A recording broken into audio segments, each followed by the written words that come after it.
Sveiki visi!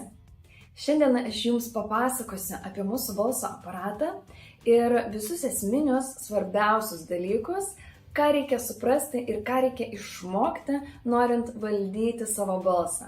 Mūsų balsas yra labai svarbus instrumentas mūsų kūne, su kuriuo mes komunikuojam, reiškiam savo emocijas ir kartais kalbėti būna sunku, kai užvaldo emocijos, kai labai susijaudinam, dažnai mūsų balsas užsispaudžia, arba kai pykstam, kai garsiai kalbam, pavargsta mūsų stygos.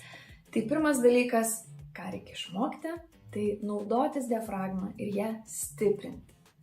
Taigi paimam savo rankas, delnus ir uždėkim ant šonkaulių. Pajauskit pirštai savo šonkaulius. Ne tik tais priekinius, bet ir su nykščiu galinius. Nekeliant pečių bei krūtinės ląstos, visiškai atsipalaidavus, nuleidus pečius, įkvėpkim į šonkaulius ir su pirštų galiukais pajauskim, kaip jie išsiplečia ir atsitraukia. Tiek, kiek gaunasi, jokiu būdu nepersistengit. Kai įkvepiat lengvai, iškvėpkit. Kaip čiužinys paskirstant orą, tolygiai iškvėpkit. Ir taip darykit kiekvieną dieną, kol tai taps įpročiu.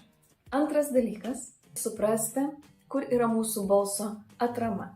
Kokioj kūno vietoj mes naudojam įtampą, kalbant, dainuojant, reiškiant emocijas. Galime paimti paprastą vieną natą. Visiškai lengvai. Ir kas vyksta? Ar jums gerklė įsitempta? Ar pečiai? Ar žandikaulis? Ar kakta? Atkreipkite dėmesį.